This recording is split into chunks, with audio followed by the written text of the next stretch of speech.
வணக்கம், நான் உங்கள் ஷப்தினா. எல்லோரும் எப்படி இருக்கீங்க? Welcome back to Shabdina's kitchen. இனி நம்ம கிச்சனில் பார்க்குற ரெசிபி என்ன, வாழைக்காவும் சேனக்கிழங்கு வச்சு ஒரு கூட்டு பண்ண போகிறோம். பெரும்பாலும் வாழைக்கான்னு சொல்லும் போது எல்லாரும் வீட்டில் வறுவல் இல்லை ஃப்ரை அந்த மாதிரி பண்ணியிருப்பீங்க. அப்புறம் பார்த்தீங்கன்னா இந்த சேனக்கிழங்கு குழம்பு அதெல்லாம் யூஸ் பண்ணியிருப்பீங்க. இது ஒரு கூட்டு மாதிரி பண்ணுவீங்க, கேரளா ஸ்டைலில் பண்ணுற கூட்டு. இந்த ரெசிபியோட பேர் என்னென்னா காளான்னு சொல்லுவாங்க. இதே வந்து நம்ம ஊரில் காளான்னு சொல்லுவோம், மஷ்ரூம் வந்து குறிக்கும். ஆனால் இது வந்து கேரளாவில் காளான்னு சொல்லுவாங்க.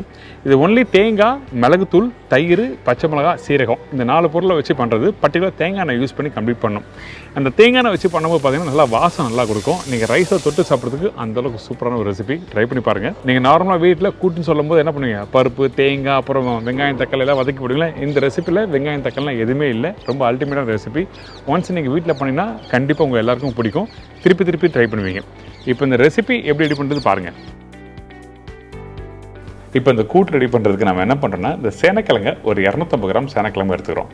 இந்த கிழங்கை நீங்கள் நல்லா பீல் பண்ணி முடித்த பிறகு அதுக்கப்புறம் வந்து எல்லாமே ஒரே சைஸில் கட் பண்ணி எடுத்துருங்க. ஒரு காய் பெருசாகவும் ஒரு காய் சின்னதாக இருந்தால் என்ன வேணால் வேகும் போது ஒரு காய் வந்து மசிஞ்சிரும், ஒரு காய் வந்து மசியாது. அதனால் நம்ம என்ன பண்ணுறோம், ஒரே பக்குவத்தில் கட் பண்ணிவிட்டு நல்லா வாஷ் பண்ணி எடுத்துக்கங்க.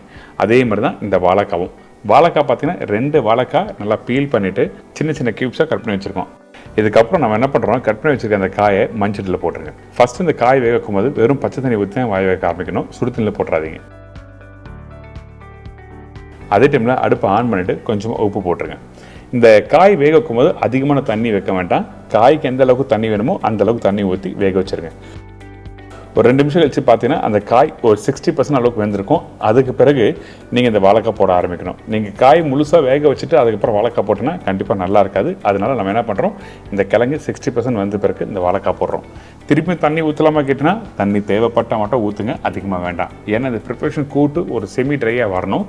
அதனால நம்ம என்ன பண்ணுறோம், தேவையான தண்ணி ஊற்றி இதை அப்படியே வேக வைக்கிறீங்க.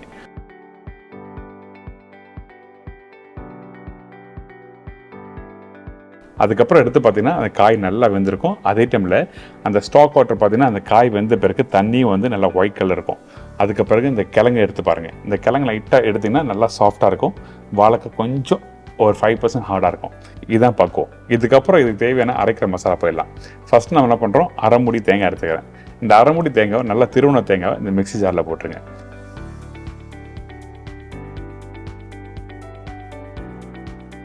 இதுக்கப்புறம் காரத்துக்கு ஏற்ற மாதிரி பச்சை மிளகா ஒரு 4 பச்சை மிளகா போட்டிருக்கேன். ரொம்ப காரம் அதிகமாக வேண்டாம். அதிகமான காரம் தான் நல்லா இருக்காது. இதோட கொஞ்சம் 1 டீஸ்பூன் சீரகம் போட்டு தண்ணி ஊற்றி நல்லா அரைக்க ஆரம்பிச்சிருங்க.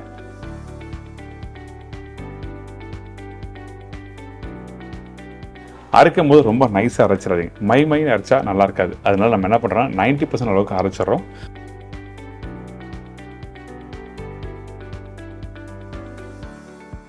அரைச்சி முடித்த பிறகு இதை எடுத்து வச்சுருங்க. அதுக்கப்புறம் திருப்பி நம்ம தாளிப்பு போட்டு ஆரம்பிக்க போகிறோம். இந்த மண்சட்டியில் தேவையான அளவுக்கு கொஞ்சம் தேங்காய் எண்ணெய். தேங்காய் எண்ணெய் இந்த ரெசிபி கொஞ்சம் அதிகமாக தான் யூஸ் பண்ணுவேன். என்னடா இவ்வளோ யூஸ் பண்ண நினைக்காதீங்க, கரெக்டாக இருக்கும், நல்லா வாசம் கொடுக்கும். இந்த தேங்காய் எண்ணெய் தாளிப்பு தேவையான அளவுக்கு ஊற்றின பிறகு கடுகு வந்து 1 டீஸ்பூன் போட்டிருக்கேன். சீரகமும் 1 டீஸ்பூன். ரெண்டுமே பொரிஞ்சு வர டைமில் காஞ்ச மிளகா ஒரு 3 கிழமை உடச்சி போடுங்க. அதுக்கப்புறம் 2 பச்சை மிளகா இந்த இடத்துல போட்டிருக்கேன். இதுக்கப்புறம் கொஞ்சம் பச்சை கருவேப்பிலை போட்டு நல்லா பொரிஞ்சு வரும் பார்த்தீங்களா. அதுக்கப்புறம் வேக வச்ச காய்கறி இதில் போட ஆரம்பிக்கிறோம். இந்த காய்கறியும் இந்த தாளிப்பும் ஃபர்ஸ்ட் ரைட்டாக மிக்ஸ் பண்ண ஆரம்பிங்க. அப்போ தான் அந்த காயோட அந்த காரமும் அந்த வாசமும் நல்லா கொடுக்க ஆரம்பிக்கும். அதனால இப்படி போட்டு மிக்ஸ் பண்ண ஆரம்பிக்கிறோம். அதே டைமில் இங்கே மிக்ஸ் பண்ணும் போது நீங்கள் கவனிக்க வேண்டிய விஷயம் என்ன, அந்த காய் ஏற்கனவே வெந்த காய் அதை போட்டு ரொம்ப மிக்ஸ் பண்ணால் உடைய ஆரம்பிக்கும். அதனால் பக்குவமாக மிக்ஸ் பண்ணிவிட்டு அதுக்கப்புறம் அரைச்சி வச்சுருக்க அந்த தேங்காய் பேஸ்ட் இதில் போடுறோம்.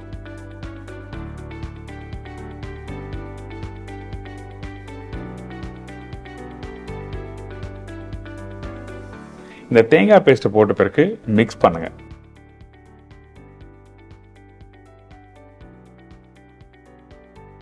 மிக்ஸ் பண்ணி முடித்த பிறகு அந்த ஜாரில் இருக்கிற தேங்காயில் கொஞ்சமாக தண்ணி ஊற்றி அலசி இதில் ஊற்றுனீங்கன்னா உங்களுக்கு கரெக்டாக பக்குவமாக இருக்கும்.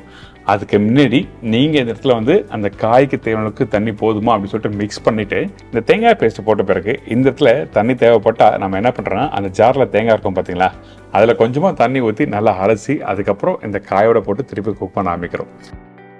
இந்த மாதிரி போட்டு குக் பண்ணும்போது காய் கொஞ்சம் கெட்டியாகவும் அந்த பேஸ்ட்டோட அந்த டைமில் தண்ணி தேவைப்பட்டால் கொஞ்சமாக தண்ணி ஊற்றி இந்த தேங்காய் வேகிறதுக்கு தேவையான தண்ணி ஊற்றி நல்லா வேக வச்சுருங்க.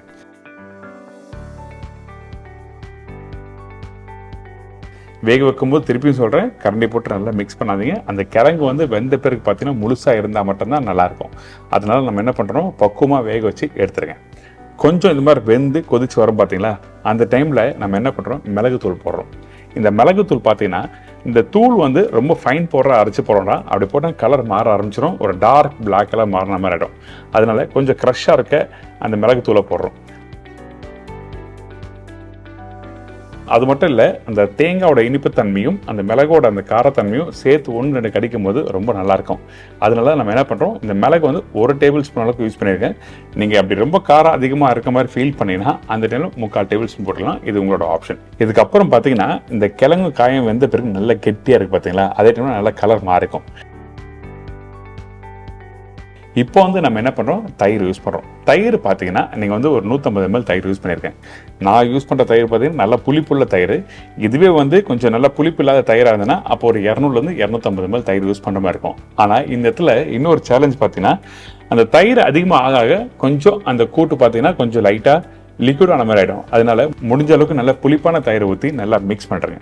தயிர் ஊற்றும் போது அடுப்பை ஆஃப் பண்ணிட்டு தயிர் ஊற்றணும். அப்போ தான் அந்த புளிப்போடு அந்த தேங்காய் எடுத்து சாப்பிடும்போது ரொம்ப நல்லாயிருக்கும். இப்போ 90% ப்ரிப்பரேஷன் முடிஞ்சாச்சு. இதுக்கப்புறம் நம்ம எதுவும் போட வேண்டியதில்லை. ஆனால் ஃபைனலாக வந்து நம்ம தாளிப்பு போட்டால் தான் அந்த ரெசிபி கம்ப்ளீட் ஆகும். அதனால் நம்ம என்ன பண்ணுறோம், திருப்பி கொஞ்சம் தேங்காய் எண்ணெய் 1 கரண்டி அளவுக்கு தேங்காய் எண்ணெய் ஊற்றுறோம். அந்த தேங்காய் எண்ணெய் ஊற்றின பிறகு சீரகம், இந்த இடத்துல கடுகு போடக்கூடாது, வெறும் சீரகம் மட்டும்தான். அந்த சீரகம் பொரிஞ்சு ஒரு டைமில் திருப்பி 2 காஞ்ச மிளகாய் பச்சை கருவேப்பிலை போட்டு நல்லா மிக்ஸ் பண்ணி தாளித்து விட்டுருங்க. தாளித்து விட்டு இறக்குங்கன்னா அப்பா கமகமகன்னு சூப்பராக இருக்கும். இந்த மாதிரி கூட்டு நீங்கள் வீட்டில் ட்ரை பண்ணியிருப்பீங்களா தெரியாது. எப்பவுமே வீட்டில் பருப்பும் தேங்காய் வெங்காயம் தக்காளி இதெல்லாம் போட்டு பண்ணியிருப்பீங்க. ஆனால் இந்த இடத்துல பார்த்தீங்கன்னா வெறும் தேங்காய் வச்சு இந்த ரெசிபி கம்ப்ளீட் பண்ணியிருக்கேன். உங்கள் எல்லாருக்கும் ரொம்ப பிடிக்கும். இப்போ உங்களுக்கு தெரிஞ்சிருக்கா இந்த காளான்னா என்னன்னு? காளான்னா வெறும் வாழைக்காவும் இந்த 4 பொருளை வச்சு பண்ணுற ஒரு ரெசிபி. கண்டிப்பாக உங்கள் எல்லாருக்கும் பிடிச்சிருக்கேன். ட்ரை பண்ணி பாருங்கள். ட்ரை பண்ணி பார்த்துட்டு ஃபீட்பேக் கொடுங்க. உங்களுக்கு இந்த மாதிரி சிக்னேச்சர் ரெசிபி எதுனா வேறு எதுனா இருந்ததுன்னா கண்டிப்பாக ஷேர் பண்ணுங்கள். நாங்களும் ட்ரை பண்ணி பார்க்குறோம். முடிஞ்சால் என்னோட இன்ஸ்டாகிராம்லையும் ஃபேஸ்புக்லேயும் வந்து டேக் பண்ணுங்கள். இந்த மாதிரி ரெசிபி நாங்கள் பண்ணியிருக்கோம், ரொம்ப நல்லா இருக்குது, அப்படி ஒரு ஃபோட்டோ எடுத்து டேக் பண்ணால் ரொம்ப யூஸ்ஃபுல்லாக இருக்கும் எனக்கும்.